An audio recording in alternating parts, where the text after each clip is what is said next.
Esther chapter 7. So the king and Haman came to the banquet with Esther the queen. And the king said again unto Esther on the second day at the banquet of wine, What is thy petition? Queen Esther, and it shall be granted thee. And what is thy request? And it shall be performed even to half of the kingdom.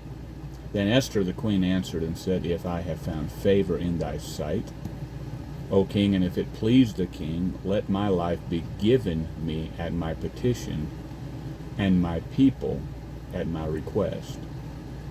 For we are sold, I and my people, to be destroyed, to be slain, and to perish. But if we had been sold for bondmen and bondwomen, I had held my tongue, although the enemy could not countervail the king's damage. Then the king Ahasuerus answered and said unto Esther the queen, Who is he, and where is he, that durst presume in his heart to do so?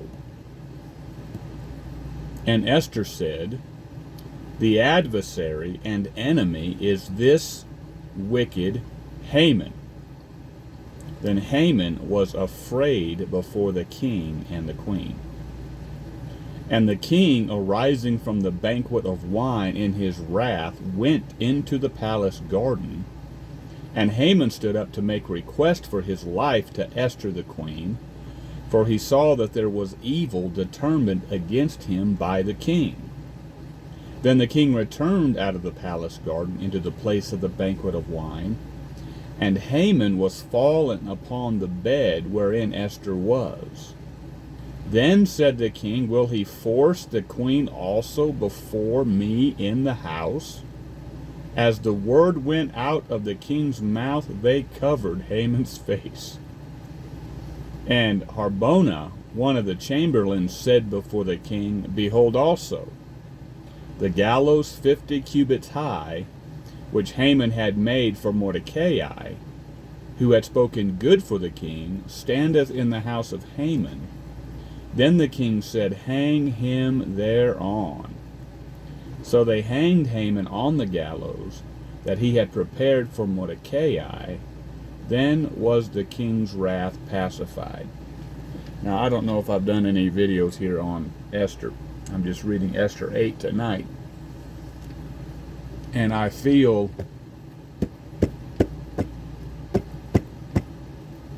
like I need to just kind of give an overview of Esther. So,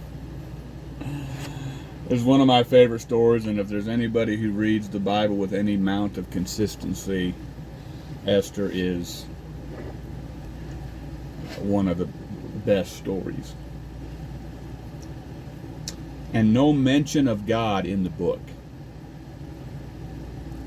but God is providentially seen everywhere.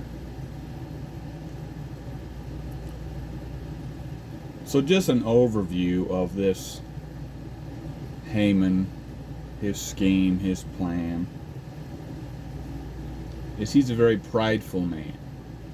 All right? And you need, man, I'm telling you, dude, you watching me right now, you're going to have to figure out if you're full of pride or not, and be honest about it. I mean, you're going to have to be honest about it. Because you are probably full of pride.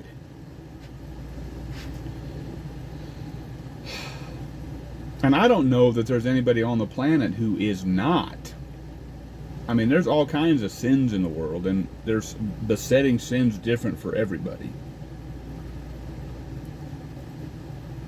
And I had to come clean on my stinking pride.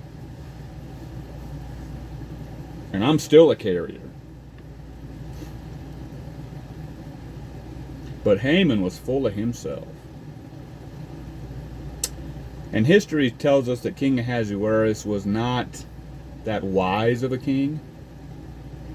More of an emotional king. I do not plan or do not boast in any sense that I'm an historian. I just read and I remember some things, but I do not know all the ins and outs of this king. But there's evidence of that in Scripture with how he wanted to parade his wife in front of the men, and there's reason to believe it was some nakedness in that request, and she refused. And the whole way of choosing a new queen and all that. But I want to focus right now on this Mordecai, Haman, Esther plot.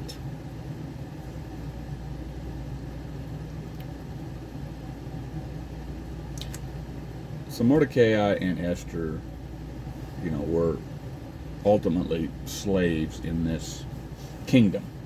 Okay, they had been taken captive.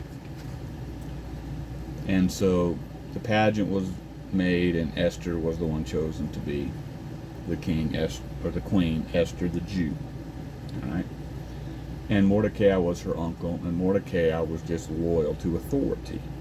And that's a concept you're going to have to learn, and our world's got to learn, and our country's got to learn, and people in our churches have got to learn this issue of authority.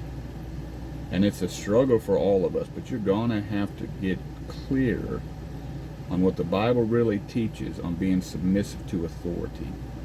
Okay?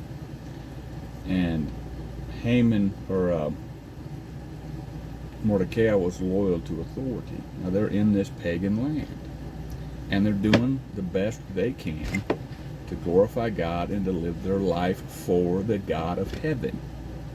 Okay? And they were pretty much free to do so.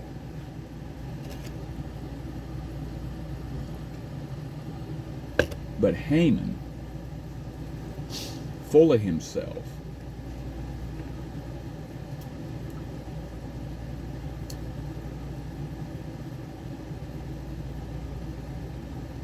gets people to bow to him.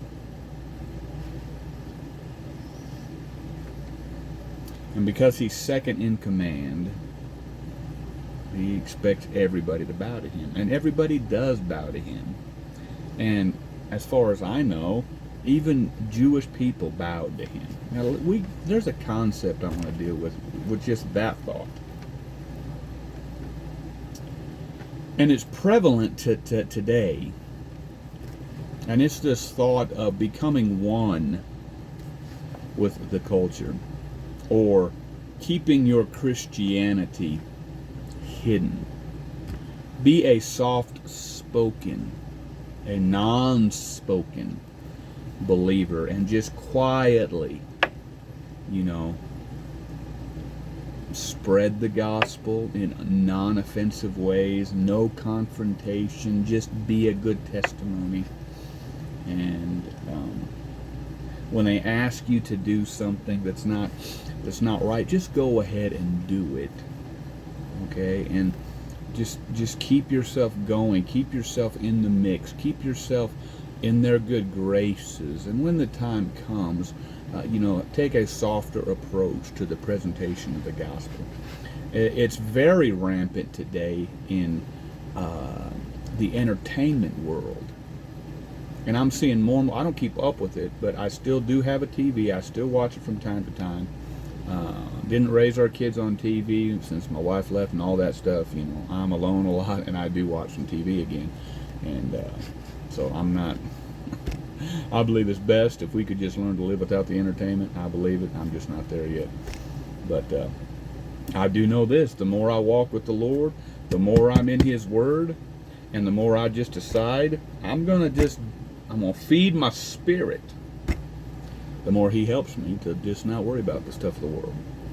Okay, I mean, right now it's 7:30, and I'm in here reading my Bible, trying to walk with the Lord, trying to become a better man, trying to create content that'll help people. I could be out there watching TV, and I'm going to eat some supper tonight, and I'm going to watch some TV. But, man, I used to just come home, these last 7 years, and, man, I just... tired, wore out. You know how you are when you get home, you're tired, you sit down, you take a nap, you watch some TV. Before you know it, you watch 2 or 3 hours of TV. So I'm getting off on a tangent. There's my 10 minutes. I'm going to start another section of video.